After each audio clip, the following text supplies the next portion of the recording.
500,000 شیعہ ہیں تینوس میں. الجزائر میں کوئی ایک بھی نہیں تھا. آج 500,000 سے آج جلوس نکلتا ہے الجزائر میں, جلوس نکلتا ہے الجزائر میں. تینوس میں جلوس نکلا محرم کا. کہاں وہ جہاں عاشور کو خوشیاں مناتے ہو, کہاں یہ جہاں عاشور کو اب ماتم ہو رہا. تو میں عرض کروں ہاں تبدیلی آ رہی کیوں نہ آئے. حسین نور ہے, نور پھیلتا جائے گا, پھیلتا جائے گا, جذب کرتا جائے گا. تو اب میں عرض کروں بقائے دین میں اہل البیت کا کردار, اس میں روایت نقل کی. روایت کیا؟ معاویہ کا بچپنے کا دوست تھا مغیرہ ابن شعبہ. یہ شعبہ جو تھا معاویہ کا بچپنے کا دوست تھا, مغیرہ اس کا بیٹا ہے. شعبہ معاویہ جیسے ہی سیاہ و سفید کا مالک ہوا تو معاویہ نے کیا کیا, شعبہ کو گورنری دی کوفے کی.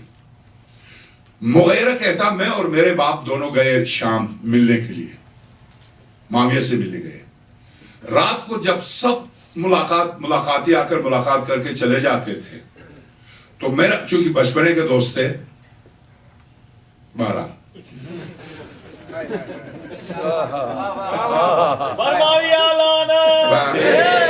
یہاں پر شہید بزرگوار سبت جعفر کا وہ مصرع اون کے بعد بولا نہیں ہے, وہ مصرع مجھے یاد آتا. بہرحال شہید خدا غریق رحمت کرے. تو میں عرض کروں کہ مغیرہ کہتا کہ ہر شب کو نصف شب کو آتے تھے بہت خوش, بیٹے میں نے دنیا میں بہت زندگی بسر کی.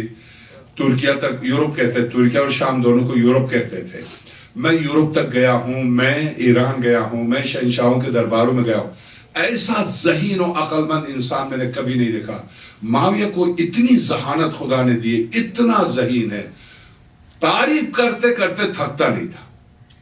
ایک رات کو مغیرہ کہتا کہ میں نے دیکھا بہت غمگین آئی, انتہائی پریشان. میں نے کہا بابا کیا بات ہے آج؟ تو شعبہ جو بچپنے کا دوست ہے, یہ وہی شعبہ ہے جب مولا کائنات کو جب خلافت ملی تو اس نے آ کے کہا تھا, مشورہ خلوص سے دیا تھا. اگرچہ امیر المومنین سے مخلص نہیں تھا, وہ خود کہتا میں آپ سے مخلص نہیں ہوں, مگر حکومت آپ کو ملی ہے تو میں چاہتا ہوں کہ آپ کی حکومت مستحکم ہو, معاویہ کو نہیں ہٹائیے گا.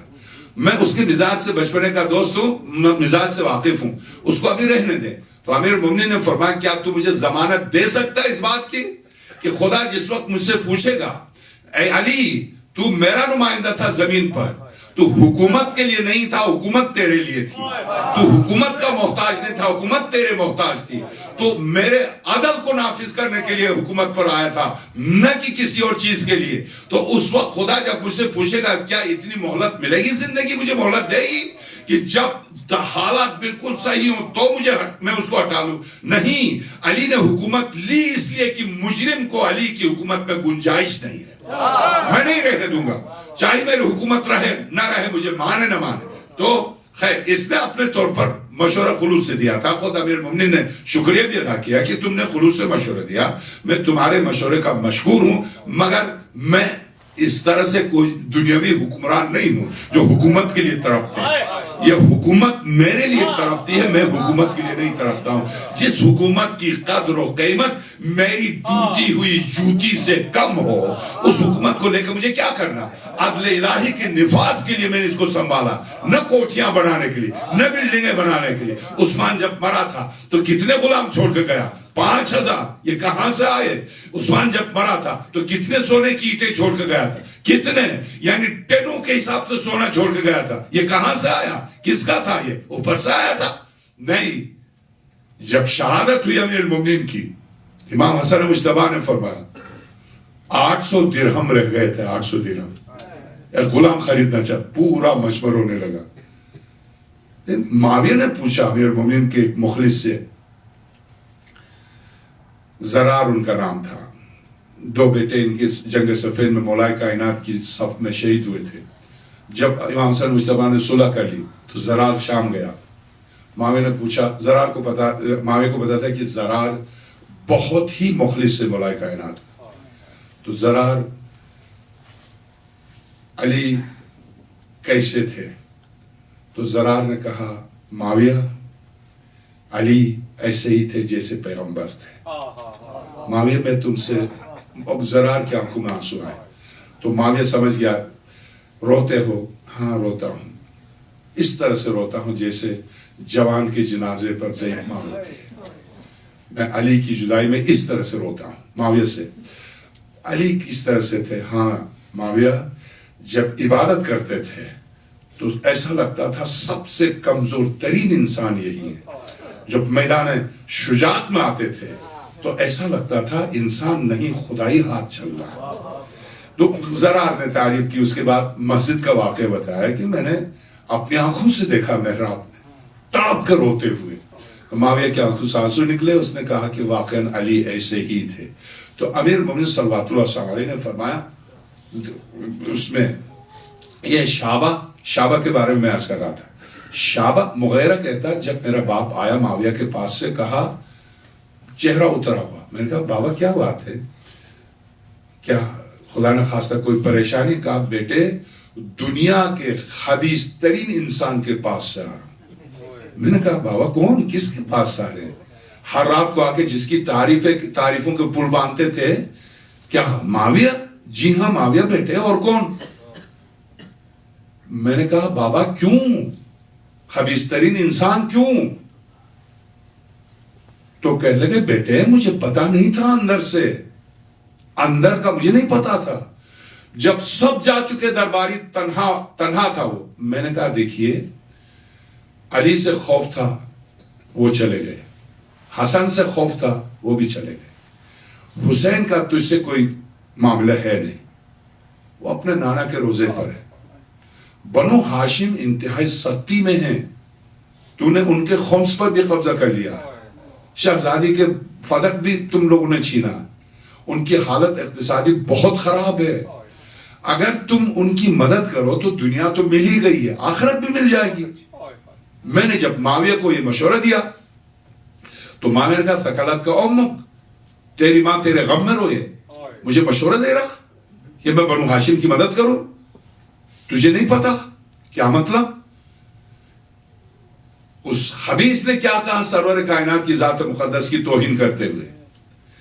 کہا کہ دیکھتے نہیں ہو ابن ابی کبشہ کا نام, یعنی مکے میں اس کا باپ توہین کے طور پر سرور کائنات کو یہ کہتا تھا ابن ابی کبشہ. کہا ابن ابی کبشہ کو نہیں دیکھتے کہ خدا کے ساتھ ان کا نام بلند ہو رہا. ابو بکر آئے بنو تیم کے, چلے گئے, ان کا نام لینے والا کوئی نہیں. عمر آئے, اتنی خدمت کی, چلے گئے, نام لینے والا کوئی نہیں. ہمارے خاندان کا, عثمان بن امیہ سے تھے, ہمارا خاندان کا ہے جس نے اتنی خدمت کی وہ مارا گیا, آج ان کا نام لینے والا کوئی نہیں. دیکھتے نہیں ہو محمد کا نام صلی اللہ علیہ وسلم, خدا کے نام کے ساتھ ان کا نام بلند ہو رہا. میں نے قسم کھائی ہے جب تک آذان و اقامت سے اس نام کو نہ نکالوں میں مروں گا نہیں. اب بس میری گفتگو ختم ہو گئی. جو شخص یہ طے کر کے اقتدار پر آیا ہو خاتم الانبیاء کے نام کو آذان و اقامت سے نکالے, اس نے کیا کچھ نہیں کیا ہوگا 85 سالہ حکومت میں. 60 سال اس خبیث نے حکومت کی. معاویہ نے 60 سال, 20 سال گورنر رہا, 40 سال تک حکومت حاکم مطلق رہا. 60 سال جس نے حکومت کی اور اس 70,000 ممبروں سے مولا کائنات پر تبرہ کرائی کہ جس نے اس حد تک, یا امیر المومنین کی شہادت جب واقع ہوتی ہے, جب مولا کائنات کی شہادت واقع ہوتی ہے تو شام والے کہتے ہیں علی اور مسجد, علی مسجد میں کیسے شہید ہوئے؟ یہ تاثر شامیوں کے درمیان کس نے دیا؟ جہاں شام میں یہ حالت پیدا کی ہو اور جس کا پورا ارادہ یہی ہو کہ خاتم الانبیاء کو نکالیں. تو اب کیا ہوا؟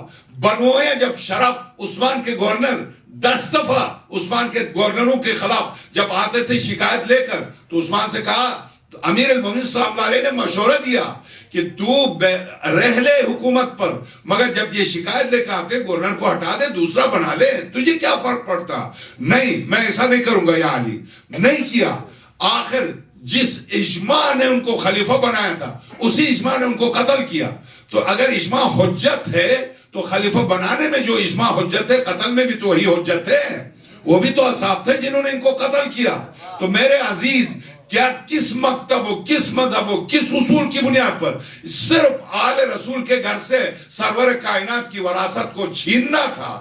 اس کو چھیننے کے لیے جو چالاکی کی, اس چالاکی پر کل میری گفتگو آپ سے درخواست ہے, کل میری گفتگو سنیے کہ وہ چالاکی کس طرح سے, کیسے مسلمانوں نے. ڈاکٹر تیجانی کہتا ہے میرا دل نجف جانے کے بعد پوری طرح مطمئن تھا, حق ہے تو یہاں ہے, جو کچھ ہے یہاں ہے, سچ یہاں, حق یہاں. میں چھوٹے چھوٹے طلبہ کو دیکھتا ہوں تو مجھے خاتم الانبیاء کا زمانہ یاد آتا ہے, مسجد خاتم النبیین یاد آتی ہے, اور میں دیکھتا ہوں کہ ایک چھوٹا سا طالب علم جس کی ابھی داڑھی بھی نہیں آئی ہے, میرا لباس دیکھ کے مجھ سے کہتا ہے مجھے لگتا ہے کہ تم تینوس کے ہو. میں نے کہا تینوس کا ہوں. تجھے کیسے پتا, تم بچے ہو؟ ہاں ہم جانتے ہیں, لباس ہم جانتے ہیں کہ کس ملک کا کیا لباس ہے. اور اس بچے نے پلٹ کے مجھ سے کہا تم مالکی ہو. میں نے کہا ہاں تجھے کیسے پتا؟ کہا ہمیں یہ بھی پتا ہے کہ کس ملک میں کون کون کس مکتب کے ماننے والے رہتے ہیں, ہمیں پتا ہے الجزائر میں اور تینوس مالکی رہتے ہیں. تو میں نے کہا آپ کیا ہیں؟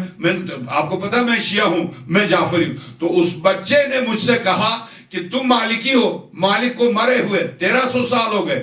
اب اگر جہاز پر آپ سفر کر کے آئے ہیں, جہاز پر سفر کر کے جائیں گے, نماز کا وقت آئے گا تو کیا مالک کی قبر پر جا کے آواز دیں گے کہ میں نماز قصر پڑھ لوں یا تمام پڑھ لوں؟ تو آپ کیا کریں گے؟ ایک بچہ جس کی داڑھی بھی نہیں آئی ہے وہ مجھ سے فقہی مسائل پر بحث کر رہا. میں نے کہا اگر یہ مسئلہ تیرے سامنے پیش آئے تو تم کیا کرو گے؟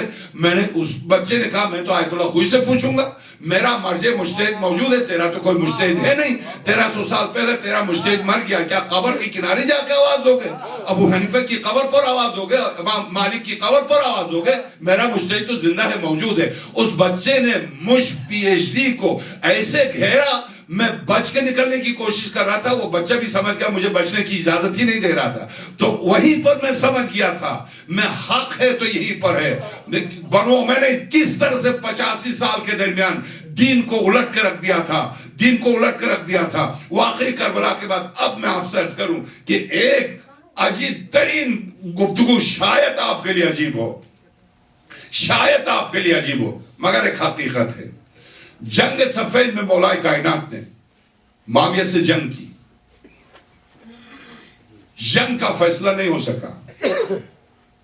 جنگ صفین میں معاویہ سے جنگ کی, جنگ کا فیصلہ نہیں ہو سکا, سب کو پتا. بات صلح پر آ گئی مگر صلح میں دھوکہ کھا گیا. عمر عاص نے دھوکہ دیا, وہ صلح بھی نہیں ہوئی, جیسے تھے ویسے تھے. آقا امام حسن مجتبیٰ سلام اللہ علیہ نے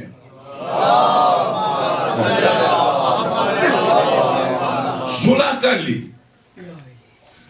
امیر المومنین جنگ کر کے فتح نہیں ہو سکا شام. امام حسن مجتبیٰ سلام اللہ علیہ نے صلح کر لی. آقا حسین نے کربلا میں جنگ کی. خدا کی قسم یہی سے پتہ چلتا ہے کہ علی کی بیٹی جو شام کو فتح کر آ رہی ہے, شام کو فتح کر آ رہی ہے.